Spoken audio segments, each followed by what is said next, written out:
Thanks for joining me, Jeremy. I appreciate you coming in and doing this. There's certainly a lot of questions and information that people are looking for, and no better way than to get it right from the source, right? So maybe give yourself a little introduction to anyone watching, who you are, what you do, and how long you've been doing it. Sure. My name is Jeremy Feuer. I operate a law firm that's located at Pembina and Grant. We have another office in Selkirk, Manitoba, serving all our Interlake clientele. I've been in practice for almost 23 years, and our firm is exclusively devoted to real estate transactions. So anyone buying or selling property, that's all we do. That's all you do. So you specialize specifically in real estate transactions. Exactly. And tell us why that's important, right? Like, I mean, you can get a lawyer to do pretty much anything, right? In terms of, different focus points for lawyers, right? I've always recommended to get a real estate specific lawyer, but maybe you could talk about why that's important. Sure. It's actually extremely important. I think a lot of people don't realize that law is specialized much the same way medicine is. So the example I always give is, you don't go to an orthodontist for a heart problem. Right. Good point. So you have different types of lawyers. There are lawyers that do family law or immigration or real estate or corporate law. And for the most part, they're very specialized. So I can never recommend that someone go to a family lawyer for a real estate transaction, just like I would never recommend that you go to a real estate lawyer for your divorce. Right on. So you want to deal with someone that does nothing but real estate and does it all day, every day. Perfect. That's awesome. Yeah, I mean, it's again, it's easy enough for me to say you should go to someone that specializes in that, but again, to hear why, and that analogy with the doctors is huge, because that's every day, right? Like, you don't. Good point for that, for sure. Again, I can't thank you enough for coming in. Don't be intimidated by our high-end setup here. No problem at all. We're literally filming on my iPhone 12 and my daughter's selfie ring light, so a bit of an inside joke there for sure. So tons of questions. Obviously, we're not going to be able to cover everything. You obviously have a website. We'll put the link in the description, so sure. You can you have some stuff you were just telling me that's accessible there. So if there's something we don't cover, shoot us some questions in the comments if we don't cover it. I mean, we only have them for 3.5 hours, so again, just trying to lighten it up. So a couple of questions that did come in, we'll just go through them if you don't Sure, mind. absolutely. I mean, keep it super casual. My biggest, I guess, what I want to make sure is covered is, the process to buying a home happens sometimes over the course of 6 months, and you have time to go over the process with the clients. Sometimes people come in at their first showing, they're literally just thinking about it, and they buy the home, right? Or offer to purchase the home. Right. And their next question after their offer is accepted is, what's the next step? And or it's either what's the next step or do I need a lawyer, right? Mm-hmm. And this is kind of post-offer acceptance. It's just sometimes it happens that quick. So do I need a lawyer? My answer is always yes. But maybe you can elaborate a little bit on that question, really, sure. Right? Absolutely. So to close, I guess the question is, to close a transaction, a real estate transaction in Manitoba, do you need a lawyer? Absolutely. So if you're buying a property, and most people will get a mortgage with the property, the process is once someone's purchased the property, we'll receive the offer to purchase, the paperwork from your office. We open up a file. So what a real estate lawyer will do is we will search the title, make sure that there aren't any hidden problems on title. We will do if you're buying a property in the city of Winnipeg, we'll do a permit search online, make sure there aren't any outstanding permits. Yeah. So basically we conduct due diligence, make sure there aren't any hidden surprises that will affect you after possession. And in addition to that, we receive the mortgage instructions. We prepare all the documents that we need to register in land titles, because the registration in land titles is how you actually take formal title. Right. And ownership of your home. And those documents need to be notarized by a lawyer, right? Absolutely. Like, you can't just register. My point is, you can't just buy a home privately even and register all these documents with land titles. That has to go through someone like yourself, right? Absolutely. And it's not something you can do on your own. The documents have to be prepared in a certain way. They have to be signed in a certain way. Right. They have to be witnessed in a certain way. And the banks and the banks and the credit unions and any lender will only deal with the lawyer, because they instruct the lawyer and they tell us exactly how to prepare everything. We also have to handle the funds that come in, transfer those funds to the seller's lawyer. Right, because you're dealing with money in trust with deposits through the brokerage and stuff like that, right? Absolutely. So yeah, that makes complete sense. So, when someone asks, do you need a lawyer? Technically, absolutely yes. It's not one of those, it's best to have, right? Right. I mean, you can buy a home without a realtor, best to have one, but you can't close on a home without a lawyer. Absolutely. Right, good. So that covers a lot of, a bit of, what does a lawyer do? What do I need to buy one and sell my home? So just going through some of the questions. Someone told me that a lawyer can do an offer to purchase. Is that correct? And is it advisable? Why should I have an agent and a lawyer? Okay. Technically true. Most real estate lawyers are competent enough to draft an offer to purchase. I always recommend that any client consult a realtor. Although we can prepare an offer to purchase, we're not realtors. Right. So we have no sense, oftentimes we have no sense of the market. We have no sense if someone's overpaying for a property, which is certainly not what you want to do. Right. So I always... Not in this market anyways, no, right? That's certainly... absolutely. I'm sure you see you see all the prices of the homes coming in, right? But yeah, sorry, go ahead. Oh, absolutely. So although technically, I can write up an offer to purchase, and having read, thousands of offers to purchase, I can certainly do so, but I'm always leery, and I always tell clients, you need to consult the services of a professional realtor, Right. Because a realtor will walk through the home with you. A realtor will spot things that I could never see, even if I went to the home, which we never do. Right. So we don't go out and visit the property, we don't inspect the property, we don't check for any issues, whether any water leakages or any other red flags that you would see that I might not even see even if I went to the property. Right. And I'm not going to the property. So because you're not going to them every day, obviously, exactly. or at all, right? Exactly. So I always, the first thing I ask the client when they ask me to write up an offer to purchase is it possible that you should probably retain the services of a realtor, for all the reasons I just mentioned. You don't know if you're overpaying for the property. The realtor will tell you if there are any problems with the property, walk through the property with you and identify issues that, might not be on your radar whatsoever. Right. And the last thing you want to do is buy a property that you later regret. The way you avoid that is by hiring a realtor. Right. And to expand on that too, if you're writing an offer to purchase, you're obviously the buyer, right? So the services of that realtor rarely ever cost you anything. So why not incorporate a realtor? I mean, this is me putting my realtor hat on, obviously, but really it doesn't cost you typically anything to incorporate the services of a realtor. Now, you might see a few more of those types of lawyer written offers to purchase, maybe with an in-family transaction, or something that really the small chances that it's not either listed by a realtor or it's kind of happening in-house in terms of family, right? That's the most common scenario. I was asked this morning to prepare an offer to purchase by a guy who's been renting his mom's house for 4 years, and he's familiar with the property and they're comfortable with the arrangements. Him and mom know what price to pay, and exactly. That makes complete sense for sure. So moving on. Oh, this is a big one. Title insurance, okay. Right? So even something like title insurance, they don't teach you in realtor school a whole lot, right? So that question does come up, and we've had to do our own research, and we've had our conversations about what it is. But let's hear it from you. What is title insurance? Do I need it? How much does it cost? Is it part of the fee? That whole thing. Sure. Most importantly, what is it? Sure. Right. You said we have 3.5 hours. Yeah, right? exactly. Yeah, perfect. It's a huge subject area. Sure. And, so, in a nutshell, title insurance is an insurance policy, totally separate from home insurance. So, home insurance, just take a step back, will protect you for theft, right? Flood, fire, like a car policy, right? Protects your car from accidents and things like that, right? Exactly. So, yeah, okay. So, title insurance, I point out to our clients, completely different. So, what it does is it protects your title. And by that, I mean it protects your title against any types of issues, most commonly a zoning issue in the yard, or a building code issue in the house itself. So I'm talking about single-family homes with the yard. Which is typically what we deal with most of the times, right? Right, exactly. So the way the policy works is, in the event, let's use the city of Winnipeg as an example, although we do business outside the perimeter, of course, to a great extent, but easy example, city of Winnipeg. In the event the city of Winnipeg ever comes along to inspect the property, and they find, let's start with a zoning issue in the yard. So what would a zoning issue in the yard consist of? It would be in the event that the previous owner has built a garage, a shed, storage or shed, sunroom, any outbuilding, or an addition even, and it isn't built in accordance with zoning bylaws for that neighborhood. So maybe it's built incorrectly. Maybe it's not up to standard. It encroaches on a neighboring property.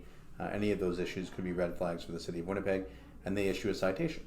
So you as the homeowner, you're standing there, and they write up the property. So this is post possession. After possession. So you're the new owner, and you've just moved in. You're loving your new property, and the city of Winnipeg comes along, and they write up your property for a zoning issue. Let's say the garage encroaches 3 feet farther than it should towards the neighboring property, and now you need to fix it. Wow. Similarly, which can be a huge problem. Similarly, if any work's been done inside the house, so you just bought this house maybe because basement, it's been renovated, right? Yep. So basement's been redone, new bathroom, new kitchen, new addition, electrical, plumbing, mechanical. Any of those things have been done, but the previous owner or their contractor didn't take out the proper permits with the city. So again, the city comes along to inspect. They find building code issues in the house itself. So anything that I just mentioned isn't done to code. Now the city's writing you up. They're issuing a citation against your property, not against you personally, but may as well be against you personally. They're writing it up against your property for building code issues. And they're basically what they're doing is they're saying, for example, the electrical in the remodeled basement is done completely incorrectly. It needs to be completely redone, rewired. Here's your citation, and they'll follow up with you, and they make sure that you've completed the work. And now that is entirely at your own expense unless you have title insurance. Okay. So we order title insurance policies on or by the date of possession to protect you in the event the city ever comes along.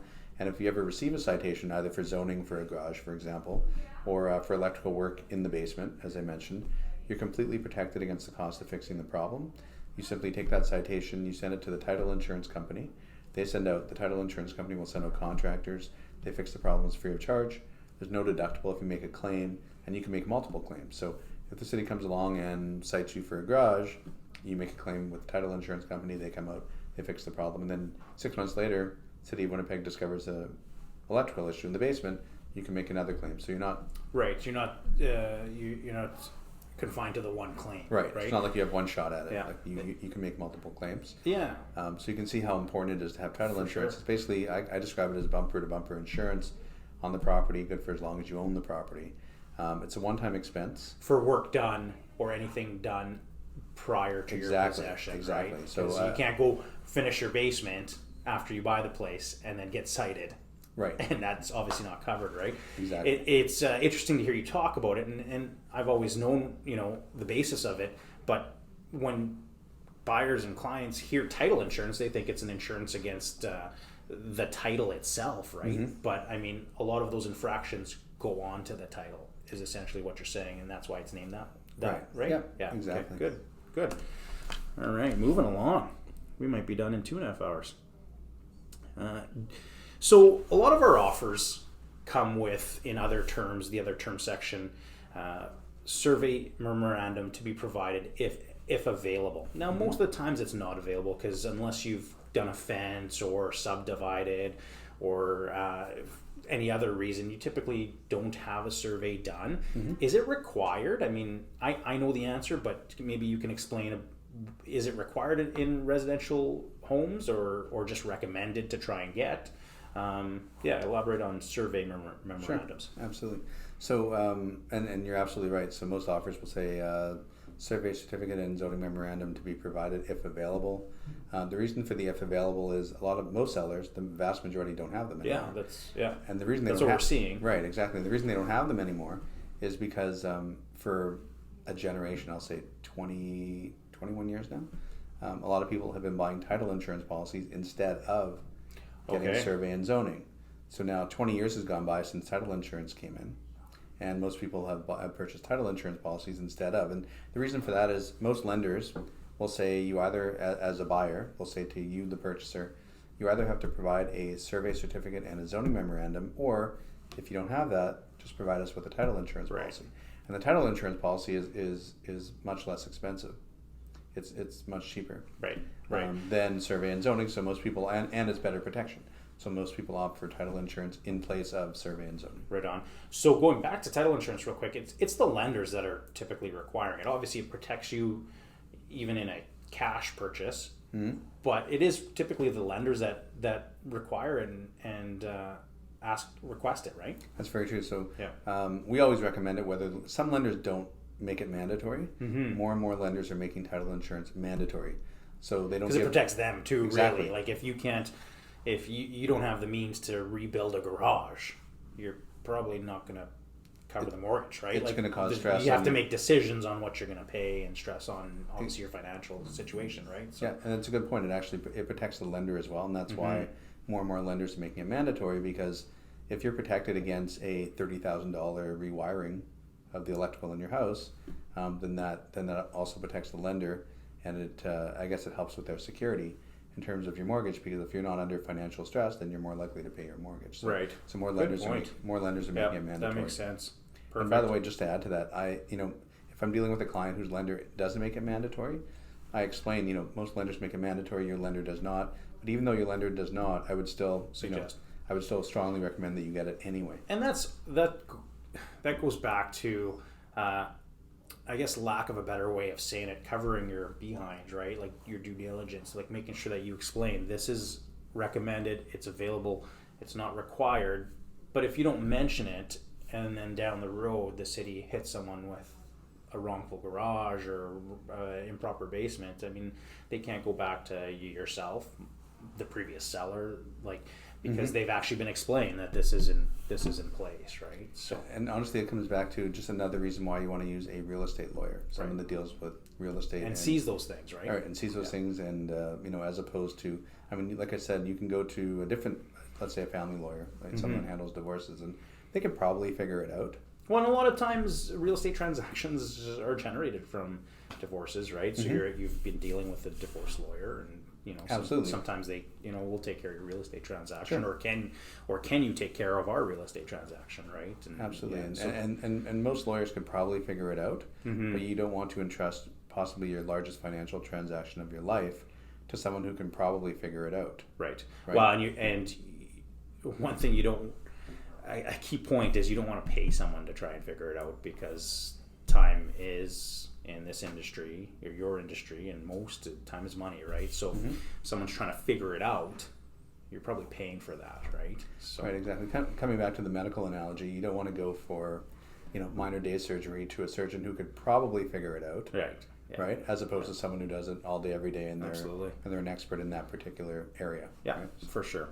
Another one here, and we just finished touching a bit on it. So we talked survey certificate, and then you mentioned zoning memorandum. So zoning, my explanation of it is always residential, multifamily, commercial, agricultural. So what is a zoning memorandum? When you add the word memorandum, maybe expand on that. Sure, absolutely. So the survey certificate is a sketch of the property, Yeah. shows dimensions of the lot.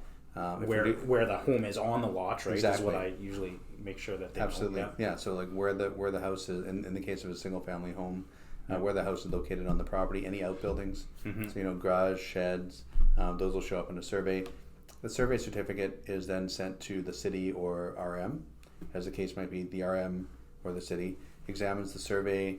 They review zoning bylaws for that neighborhood, and they issue what's called a zoning memorandum, which is just a statement saying, this property is completely fine for zoning, it meets all the requirements, or this property complies with all requirements except for, and they'll list. Okay. You could have an eaves trough that overhangs too close to a neighboring property, or a You garage see that a encroaches. lot in some of the older character areas, Absolutely. right? Like Yeah. Wolseley and River Heights, and the West End. I mean, I grew up in a home where the eaves troughs were an inch apart, right? So Right. they're obviously encroaching Right. on that property, right? So I'm wondering if we want to talk about easements and encroachments, but that's again part of the zoning memorandum. Do you have information on your site about encroachments and easements? Sorry to put you on a spot there. No, not at Yeah. all. I'm just thinking off the top of my head. I don't believe we do currently, but we're revamping our website. Okay, and we perfect. will. Good to know. Yeah, and For sure. So, and just coming back to easements and encroachments, if you're not aware of an easement or any kind of an encroachment, let's say, or issue, any kind of zoning issue, before possession, if you have title insurance, There we go. then So you're that ties protected in. against the cost of So- dealing with that problem after the fact, if Perfect. the city or the RM should ever cite the property. Perfect. And I mean, to quickly explain easements and encroachments, I mean, those are long words for me even prior to the industry, right? Encroachment is anything encroaching onto someone else's lot, right, is the basic way of saying it. An easement is use of that space, right? That's right. Yeah. So I mean, sometimes cities will have easements on your property because they need access to something, right? A lot of times, right? Hydro box, shaw boxes, right? Yeah, those types of things. So actually, one of our interesting that we're covering all of this. One of our listings right now out in Headingley has a pool sunroom, and they provided me documents with the variance that they had to get approved because it was too close to the private drive next door. As part of the zoning, and so I've seen these documents obviously as recently as our last listing, and then their driveway's shared, so there's an easement there, and it talks about that stuff too. So kind of we come across this stuff all the time, and again, admittedly, as realtors, sometimes we take some of those terms for granted, and I can for sure see some of the puzzled looks on clients' faces when we are speaking in those terms. So it's good to refer to this and talk about it. So. Sure, and just to clarify or maybe mention one point, part of our due diligence is we're looking at the title to any property that our buyers are about to buy. If we see an unusual caveat or an unusual easement, we have the ability to pull that from land titles. Actually, request. So when you look at a title, you'll see the seller has a mortgage on title. Right. Then you'll see they might have a second mortgage on the title. Or or a second mortgage. Yeah. Or then you'll see a caveat, MTS Manitoba Hydro, which is the standard right of way. But if we see anything outside of those types of items registered against the title, we have the ability to electronically order those from land titles, pull them. We can actually look at the full document, whether it's a 3-page document or a 45-page document, right, and read through it just so that we can, we're basically looking under the hood to see, well, what is it? What's this about? Will this negatively impact you as a buyer? No surprises, right? Exactly. Yeah. Will this affect the value of your property? And it's something you're completely unaware of. So that's just part of the due diligence that we do. Perfect. So going back to, again, we've covered some pretty technical terms and we got right into it. Let's get a bit more basic. When are you involved? Is it right upon accepted offer? I mean, typically you'll have possession dates, as soon as 3 weeks potentially, but usually it's, what we're finding is 60 to 90 days. Right. So, I've had clients 3-4 days after their offer to purchase. Why isn't the lawyer contacting me? So when do you get involved, or when do you need to get involved? I know Andrea in our office sends paperwork to you right away, but the process starts then. But when are you involved with the client, I guess, is my question. Sure. So our process is that once, let's say Andrea from your office sends us a copy of an offer to purchase, we contact the clients usually within 1 business day from the point that we receive the offer to purchase. And the reason for that is we want to touch base with the client, see if they have any questions or concerns. We send a list. I think it's half a dozen questions, just basic information. Right. Just so that we can interact and touch to base start with the client. file, right? Exactly, and introduce ourselves, and also give them an idea of what to expect going forward. So, whether possession is 2 weeks later or 2 months later, in the case of a purchase, we'll let the client know, upon receipt of the mortgage instructions, your mortgage instructions, we'll contact you to set up an appointment, and some things to arrange in the meantime. So, home insurance, we'll let you know what your closing costs are when your mortgage instructions arrive. Right. And, see if there's any questions, or, also check to see a lot of people, granted there's a pandemic right now and people aren't traveling as much as perhaps they used to, but, right. A lot of people will travel in what we'll call it normal times. We want to find out, are you going to be here prior to possession? Right. Because a lot of people go to the lake for a month or whatnot. So just all these things that will actually help us organize the file. Setting the stage essentially for what that looks like before right. possession. And set expectations and then meet them down the road. So clients know, okay, well, let's say it's 2 months down the road. Okay, well, our office will be in touch with you 10 to 15 days in advance of possession. Once we have your mortgage instructions, we'll arrange an appointment. We'll let you know what you need to bring, what types of identification to provide. Perfect. We'll talk about home insurance. So right off the hop, within 1 business day of our receipt of an offer to purchase, we contacted the client. Perfect. And if we don't get a response within a day or two, then we follow up. Good. Again. So you're typically meeting with them not till later though, right? More closer to possession, and that's sometimes where keys are handed over and mortgage documents are signed. Yeah, exactly. Yeah. So in the ordinary course, we get your mortgage instructions. We contact you, say 15 days in advance of possession. Set a date to have you come in and sign documents. Sometimes we can release keys at the meeting. Okay. Just as often, let's say we don't have the keys yet from the other lawyer. Basically, what we do is, and I like to text clients just because it's easy instant interaction. Yeah, it's the way we're headed. Absolutely. Right? So I'll text the client, when the keys arrive, say keys are at our reception desk for pickup. these are our office hours, and if any other arrangements need to be made, whether we need to courier the key somewhere or get them into their hands. Yeah, a lot of times we've picked them up for clients too, or sometimes a realtor to realtor happens there, and then we're just instructed when to release them, right? So yeah, it's good to know that. I mean, some people expect to have to meet with you weekly until possession or for whatever reason, but it's typically just to summarize, for most single family residential homes that are that fit in this the way the transaction is done, is you're reaching out, touching base, introducing yourself, getting a few items in terms of getting to know the transaction a bit more, and then closer to possession you're getting together. Exactly. To do yeah, right. Usually approximately 3 to 5 business days in advance of possession. Good. So one thing I know a lot of our viewers are going to want to know, and we should have covered at the beginning, but this is how we keep you guys around to get our analytics on our YouTube up, is the magic question: what does a lawyer cost me? Right? You mentioned closing costs in the last answer. We have a percentage in our head that we've always told clients, and before I blurt that out, maybe you can cover what's a lawyer cost me. I've had the question when we recommend yourself or anyone else: is he cheap? Is he expensive? Everyone's afraid of lawyers, right? Because of the cost, right? And I get that, but obviously, just talking about title insurance and what you do and all that stuff and the due diligence, it's obviously all worth it. At what price? Sure, absolutely. So, and I get calls daily from people who ask those exact questions. Shopping around, right? Exactly. I mean, it's just we just bought a house, and we're calling around. Like, can you give us some idea as to what we can expect in terms of the cost? So, what I usually tell people is, I'll give you the big picture. Big picture is you can expect to pay approximately 2 to 2.5% of the purchase price for your closing costs. So I'm using closing costs in quotations. I was just going to say closing costs isn't lawyer fees. It consists of. But a lot of that, the most of that is being paid to land titles, right? Absolutely. Yeah. So the biggest expense is almost always land transfer tax. Yeah. Land transfer tax is, just as a ballpark, it's approximately 1.25% to 1.5% of your purchase price. And that's all based on purchase price, not CSS value, market value. It's purchase price. It's simply the purchase price. It's like going to a store, buying a pair of jeans for $30. You're paying tax on $30. Yeah, exactly. You're paying taxes on that purchase price. Yeah. So it's always just a function of your actual purchase price. Okay. So at $200,000, you're paying $2,000 in land transfer tax. Yeah. At $300,000, now you're paying $4,000 in land transfer tax. So it's scaled then. Right. The percentage. Yeah, okay. exactly. Yeah. And it just increases from there at the rate of $2,000 per 100,000. Right.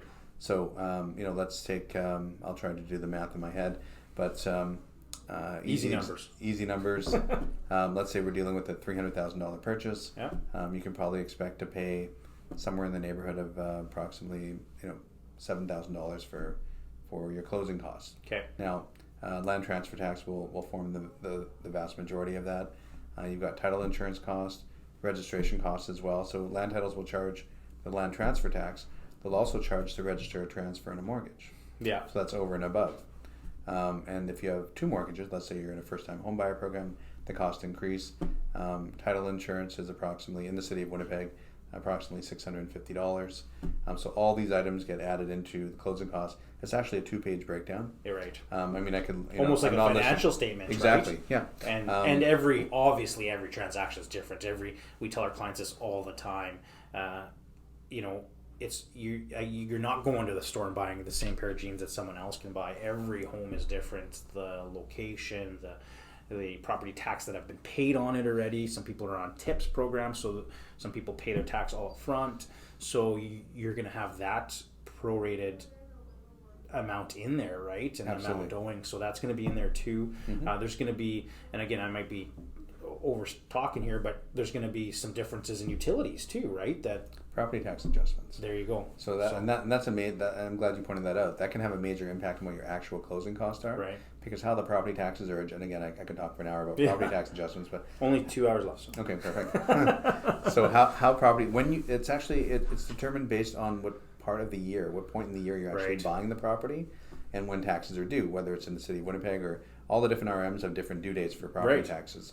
So that's an adjustment we make that gets lumped in with your closing cost. So that's an important consideration to remember. So what I tell people, 2 to 2.5% for your actual closing costs, plus or minus property tax adjustments. Right. Because that gets lumped into the number the figure that we need from you before possession. And that's truly set up on absolutely on the time of year. Yeah, in the city of Winnipeg, whether you buy June 15th with the possession date of June 15th or July 15th could have a dramatic impact on your closing costs because July 1st, right? Right, because you may be responsible to pay the taxes, or you may be repaying the seller for having paid the entire year's taxes, right? And now you're taking over the property halfway through. Now you have to reimburse the seller for your share of the property tax year, right? And we take care of that adjustment. So we collect those funds in addition to your closing costs, right? And you're right, entirely case by case. Depends on where you buy the property, like where the property is located, and at what point in the year you actually buy it. So it's almost impossible to give someone a precise figure what it's going to cost because there are so many variables. Another variable is the seller paying property taxes monthly, or are they paying annually? Right. That's just another variable as well. So it's so case by case and those costs are obviously doesn't matter which lawyer you're using, right? Exactly. Like that's all stuff that needs to be paid as part of the transaction, regardless. Matter what. It's fixed. Yeah. It wouldn't matter whether you use a real estate lawyer from Brandon, Thompson, Emerson. Right. It makes no difference. The only variable on closing costs are legal fees and disbursements. Okay. So that's where you come in. Exactly. Right. So our fees start at $850 plus GST and PST. Sure. Every lawyer charges for disbursements. So disbursements consist of title searches, tax searches, couriers. Sometimes lenders want title searches for other properties that you may or may not own, right. Whether to prove that you don't own this other property, or to look and see what's registered against another property that you might own. Right. So the ballpark for that is usually in the $195 to $295 range. Okay. So and a lot of those documents, you were just kind of mentioning there, are requested by the lender, right? Because they want to know that you are in fact mortgage free on this place, or that this rental property, or or the cabin doesn't have extra things, right? So right, exactly. Okay. And so we'll do a title search. So you're not just doing those things just to do them. No, Right. Certainly not. Yeah. So funny enough, we're back. Funny story. We got through two other small topics. I go to check to see if the video's recording, and you sit there like, please go through the whole thing. It didn't, because my phone rang. So, like I said, high-end setup here. What we did find, though, is we missed two topics. So let's quickly touch on that. I know you got to go, and we've used up enough of your time. But the two things that we talked about, we had good conversations of too, was condo docs. Do they need to be reviewed by a lawyer? I know the answer to that is no, because I review them a lot of times on behalf of the buyers. But is it a good idea to have them reviewed by yourself? And I think last time I gave you a lawyerly answer, which is yes and no. Yes and no. And before you go on, I want to mention, because there's going to be some people that watch this that don't condo docs, right? So what we're seeing is, with the increase of single detached homes and even attached homes, the market price, people are starting to look more to condos, because that market is stable. It increases, but not near as a rate, and there's more available. So we're finding more purchases of condominiums. When you purchase a condo, you have what's called a 7-day cooling period. So as soon as the offer is accepted, the listing agent and the seller have to provide literally an 1 to 2 inch binder of either physical or a massive file sent in 6 different emails of what are called condo docs. And as soon as you receive that, you sign a receipt of documents, and it starts a 7-day cooling off period, which is Manitoba regulation. And you have 7 days to review those docs. Now, a lot of times, obviously, the buyers review them. Obviously, the realtors review them. We're looking for certain things that stick out. It's literally, like I said, sometimes 60 to 80, 100 pages, right? Depending on the age of the condo and all of that. Question came in, does it make sense to have you review them? Sorry. And yes and no was the answer. Yes and no. Yep. Very GM of a sports team answer, right? Yeah. Very Chevy answer. Exactly. Yeah. So we review a portion of the documents. So there's one of the documents, and you're right, like the condominium documents could be 80, 100, 120 pages. Yeah. One of the documents is called a disclosure statement. And that's really the heart of the documents. That's what first thing we review, right? Absolutely. And obviously good to have your set of eyes on there. What are you looking for on there? So it's a snapshot of the condo unit itself, and also the building generally. It can't be older than 90 days. So it's a very current, almost like snapshot. Requested when the condo is purchased. Exactly. Yeah.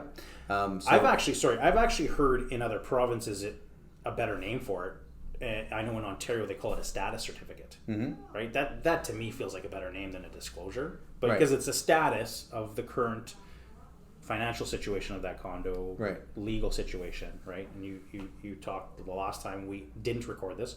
You talked about sometimes there's legal things involved in there that you're looking for.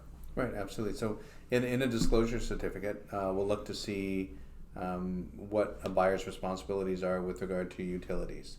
A disclosure certificate will set out whether the condominium is involved in any litigation. So are there any disputes with any contractors or suppliers or any of the other owners?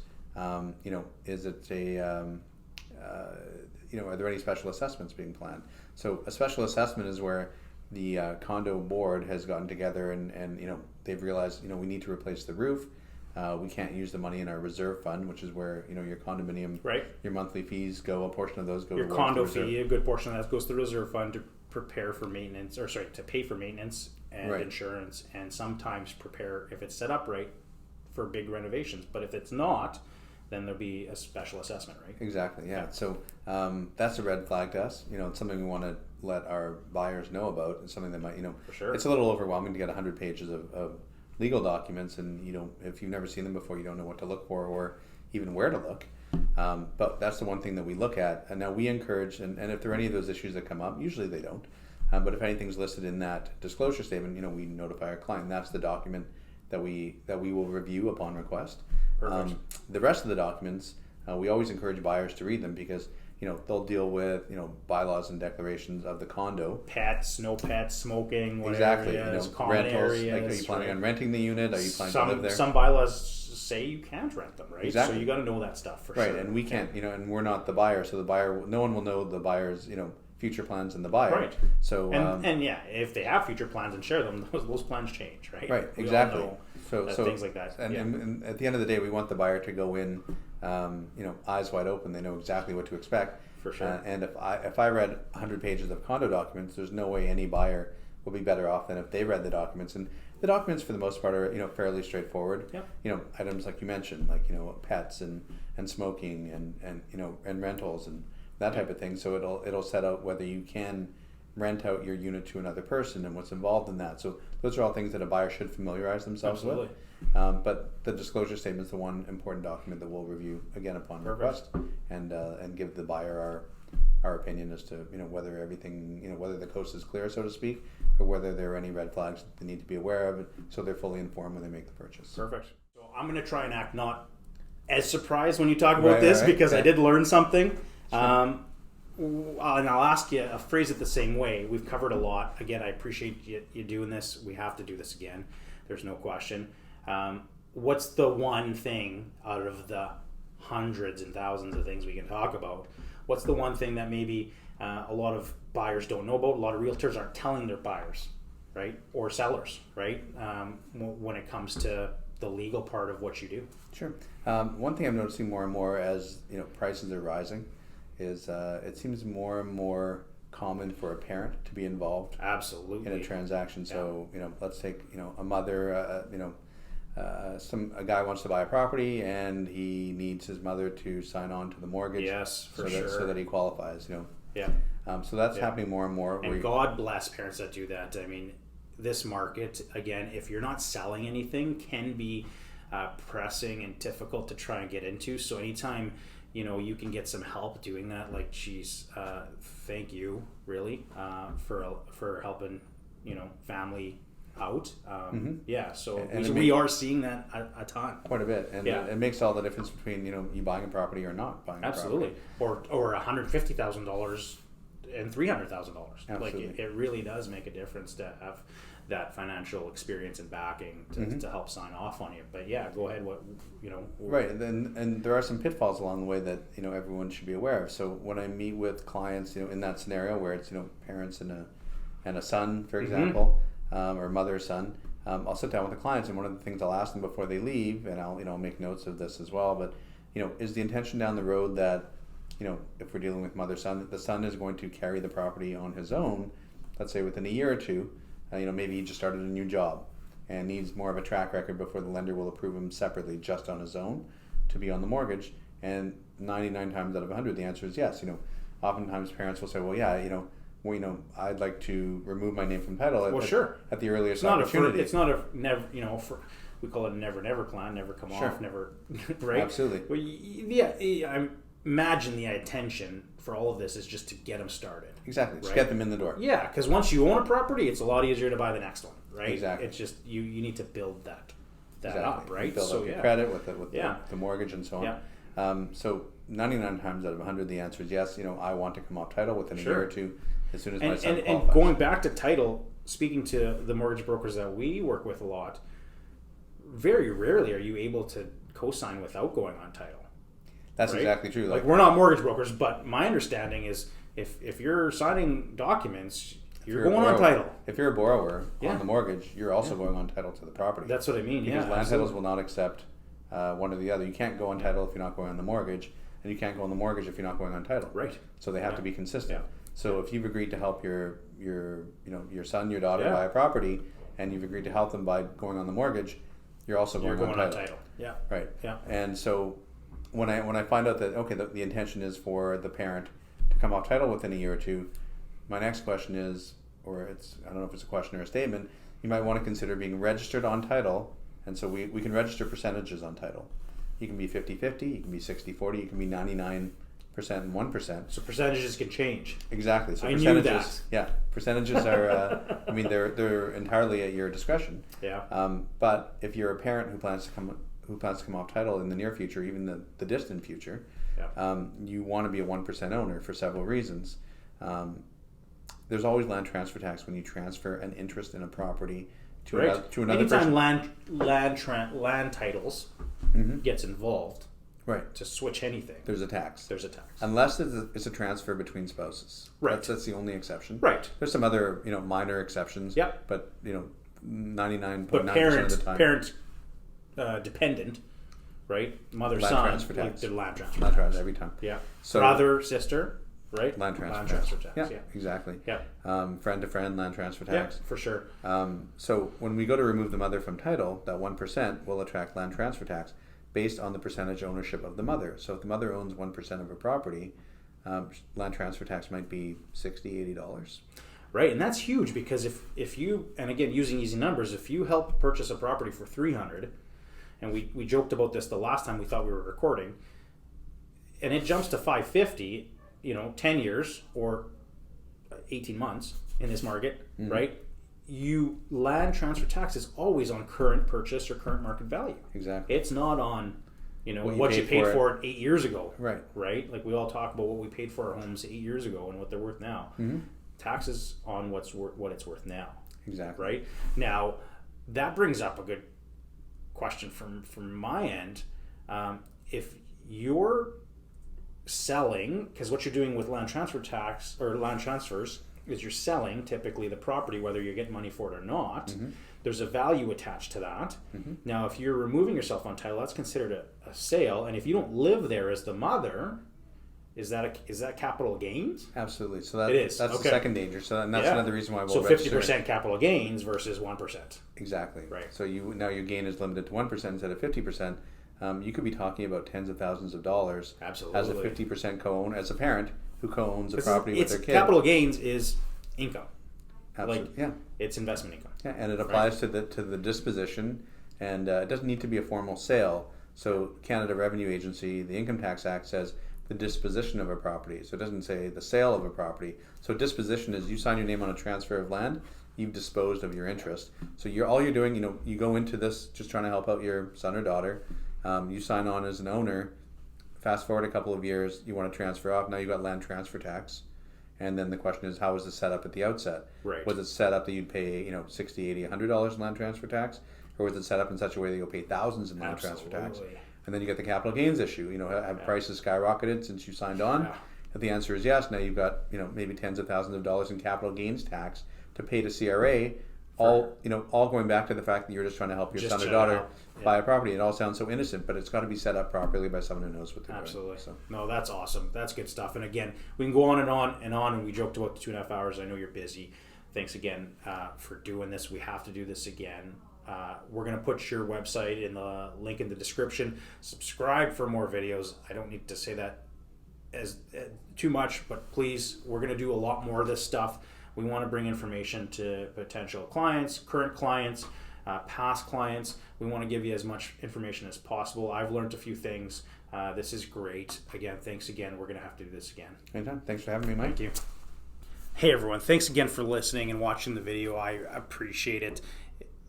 Hopefully you learned something. I know I picked up a couple things, doing as many transactions as our team does. There's always something, so it's great to hear it from him himself.